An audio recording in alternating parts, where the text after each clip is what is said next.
Hi, it's Corbett Harrison, and today we're going to talk about grouping students in order to accommodate for our interpersonal learners in class. I'm going to set the mood with this by talking about one of my favorite writing assignments.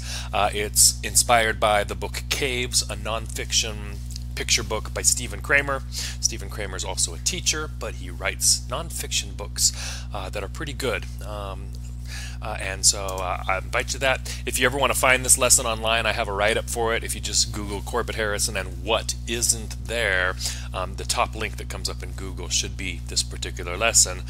It's called What Isn't There because of his writing style. The very first page of the book is blackness, the inside of a cave with no light in it. And it goes a little something like this. Far below the earth's surface, water drips from the roof of a cave. The drops fall through darkness into a large stone room no one has ever seen. No bird has ever sung here. The scent of wildflowers has never hung in the air. For thousands of years, the tomb-like silence has been broken only by the sound of falling water. Drip, drip, drip. Late on the drips, but there they are. Drip, drip, drip. What I like about this particular passage is he does something unique to develop a writing style. Instead of telling you what is there, he begins his book by telling you what isn't there and how telling that is in setting up the mood of what it's like in a cave. I turned this very short introduction into a popular writing lesson that I do with all of my students, and I've done for many years with many students. When we did it with the fourth graders, they did it with poetry. Here Connor wrote a rainforest poem. In the first stanza he tells you what isn't there, and then in the second stanza he tells you what interests him that is there. And then Brandon, and this one's worth pausing on and reading the whole thing carefully and slowly because it really is a great piece of 11th grade writing, described his room. That's usually what I have my students do. Write about their room, write about their locker, write about their backpack. What isn't there before you tell me what is? And from that information you can get some pretty telling things. I use the technique myself. This is the first paragraph of the letter I give to my students to read in front of me the very first day of school, and it tells you what there will not be. No seating charts, no grammar worksheets, etc. I'm not that kind of teacher. And more importantly, it says, I don't like straight rows of desks because you cannot discuss a good idea with the back of another student's head. I don't like silence in my classroom, but of course I don't want disrespectful blurting either. I set up from the very beginning that my class is going to be a class where the students talk to each other, because that is one of my philosophies of my classroom, is that the students talk just as much, if not more, than I do in the student-centered environment. In addition, I thrive on routines, and it's predictable what's always going to kind of be happening in my class during the week, during the month, during the day. We have something that's routine, because within that routine I think they can get very creative once they understand the safety of the routine. And the other thing that's a philosophy of my classroom is that I try to honor all the learning styles. And again, my grouping strategies are completely to help my interpersonal learners. Interpersonal learners. We've been talking in my class, online class, about the 4 learning styles: mastery, understanding, interpersonal, self-expressive. Silver and Strong did have a great book, the Strategic Teacher, with strategies for each learning style. But they also talk about who's at risk of these in a traditional straight row kind of classroom, and 12% of your mastery learners are at risk. That's not a high number at all. 63%, that is a high number, of your interpersonal learners are at risk in the traditional kind of classroom. Understanding learners 1%, and self-expressive is 24%. When I design group activities, I'm purposely looking at the right side of this grid, at those 87% of students. I like to make them work in groups and talk out ideas and problems and learning, and that impacts my interpersonal learners. I also like to make them work as a group to do creative things. That helps my self-expressive learners. And don't get me wrong, I also give them mastery tasks and I give them understanding tasks. But the fact that they're in a group, it's that 63% in the interpersonal group that I'm really trying to strategize for. I've talked in a previous video about how I set up creativity partners. This is how I get away with no seating chart. As my students come in, they pick up their notebooks, their creativity notebooks, and they pick up their student name tag, which is how I take roll. Whoever's name tag is left, I know they're not there that day. But on the back side, they have their 4 sacred writing time partners or creativity partners. These are people that they self-chose in the first few weeks of school that they would not mind sitting with and sharing some of their creative, weirder thinking with. And each student has 4 partners, and throughout the week we go from partner 1 to next day it's partner 2, partner 3. So they see these partners every week, but I don't care where they sit. They just have to sit together so they're side by side and they can talk. My classroom, I always get asked what my classroom looks like, so I drew up this map of it. I have my desks strategically in groups of 4. Each set of desks, they're side by side so the students can just turn their heads and talk to each other. But also, if I want groups of 4 or 3 to be made, the students can turn all their desks at each other and they've got a little table right there. I picked this strategy up over the years that I was a professional development person for the state of Nevada, and I observed this going on in lots of elementary classrooms where the students talked out their thinking and their learning, and I didn't see so much of it in secondary, and so I wanted to bring it to secondary, and it has really helped out my interpersonal learners. What's nice here, you see students in their first 10 minutes of class with their name tags, and as soon as that 10 minutes over, they get 2 minutes to turn and talk to each other. If they stay with that person, and we do a think, pair, share at any time, they're allowed to do that. What is also nice is sometimes each partnership shares, and then I can have those partnerships then share with each other, either what they've done in their creativity notebook or what we're doing in the middle of class. We've worked on the problem, let's compare our answers and compare the way that we thought about those answers. A lot of times I have the groups become presentation groups. Nothing kills a class more than all 30 students giving a presentation, but they feel honored if you have, they feel that their work has been honored if they present in a group of, in this case, 4. You see an ABC list being presented in this particular picture. My lessons, I strategically design them so that they're stopping points, and I say, all right, I've talked enough, now your turn to talk. Here's what I want you to think about. You have 3 minutes, 5 minutes, 8 minutes, whatever it is. We play the game pass the pencil a lot. There's one scribe, and every minute I say pass the pencil and a new person becomes scribe, so that people don't always have to be doing the exact same thing, or everyone's required to participate in these groups. You pick up tricks on figuring out how to make that happen.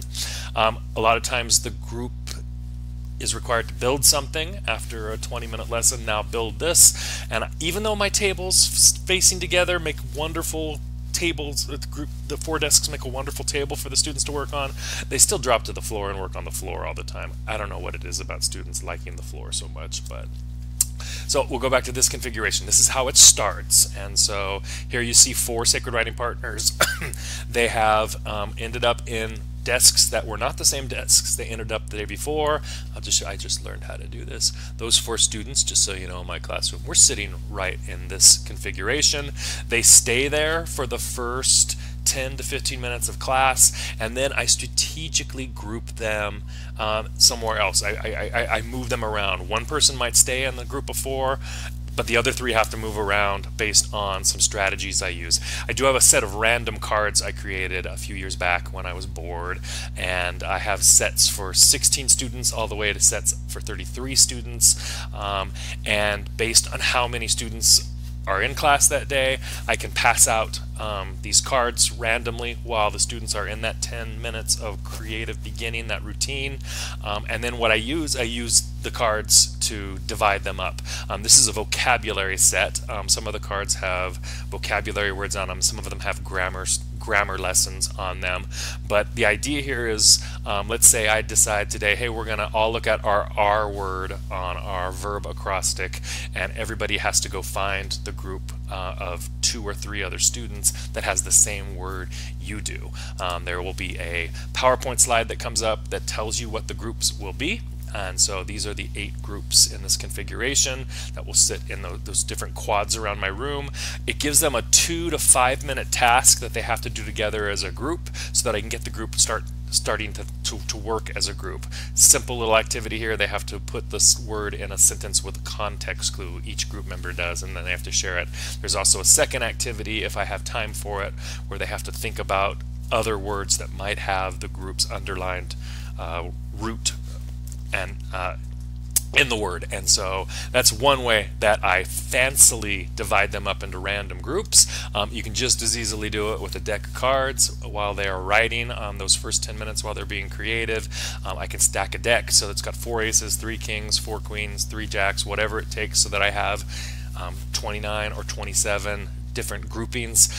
This way I can sometimes make sure certain kids get cards so that they either end up in a group together or they don't end up groups together. You can stack the deck, I call it, but it works just as easily with cards. But then there are also, and that's random grouping, there are also strategic grouping.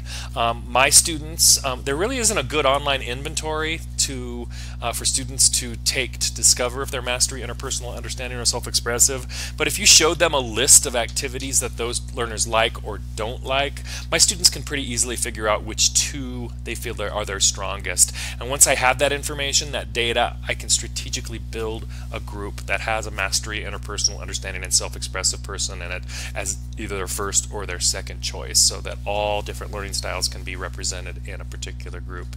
You can set up multiple configurations for that sort of thing. I also have groups based on achievement levels or MAPS scores. We do MAPS scores 3 times a year where they test their English and their reading and their math skills, and I can very easily just look at the list, get my high scores, my medium scores, and my low scores, and then I can build several configurations of groups that have a high score in them, 2 medium scores, and a low score in them. I also have revision groups in my classroom. My students learn what their top 2 writing traits are. I have kids who feel voice and idea development are their top 2, or word choice and voice are their top 2. But these revision groups, once I have that data, I can build them into groups so that every group has an idea development, an organization, a voice, and a sentence fluency, or a word choice skilled person in them.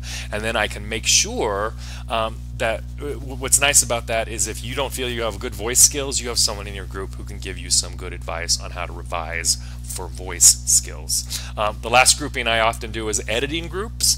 This is a fast, down and dirty one, but if we have 20 to 30 minutes just to edit our papers, I have students who identify themselves as good spell checkers, period checkers, verb, tense, and grammar checkers, and comma and apostrophe checkers, and I can make sure that those kids all end up in a group together, because if you're not a good speller and you have someone in your group who's just checking for spelling, that's all they're doing. It's a fast process, but you can get good advice from a grouping. I have to monitor the groups. That's an important skill. Figure out who's working well and who isn't. Every group in my classroom starts out with a yellow card, and that means every 10 minutes I am checking in on that group to make sure they're moving towards the benchmarks or the steps of the learning process that I've set up for them in the lesson. If after 10 minutes you're not doing well, it changes to every 5 minutes. You get a red card instead of a yellow card, and no one wants a red card. But if you are doing well at the first check, you get advanced to a green card where I leave you alone. Now it says 5, 10, and 20 minutes. I do change that. Sometimes it's 2, 4, and 10 minutes, for example. But with every check, students can change color or stay the same color, and that's the whole idea of these grouping cards. Let them know you're watching them. Again, these activities are really to help those interpersonal learners who need to talk it out, but who often go off topic when talking. You got to build your lessons so that those 63% of at-risk students aren't at risk, that they're getting to learn in the way that they want to. I have developed over the years some vocabulary-based this is juxtapose is a word I love my students to use when we are discussing things intelligently in class, to compare things that are side by side. I think I have 18 of these now, where I want the kids to work together to create something short that can be performed for another group. This is the one on juxtapose. It comes with a pattern, a formula. It comes with a teacher, model. In fact, it comes with 2 teacher models, and once the students have that, they work together as a group to create their own that can, like I said, be shared with another group. This particular poetry activity, first of all, it's good for the mastery learner because there's a model and it's formula based. It's good for my understanding learners because it's a comparative task. They have to compare 2 things. It's good for my self-expressive because it's a poem, not really a poem, but it does require description and feels like a poem. And then finally, it's a cooperative group task and students perform it. So I'm going to come back to what I said at the beginning. I don't like straight rows. I don't like silence. I want you to talk with one another. This is how I deal with my interpersonal learners. I invite you to check out CorbettHarrison.com anytime for other ideas. Thanks. Have a good day.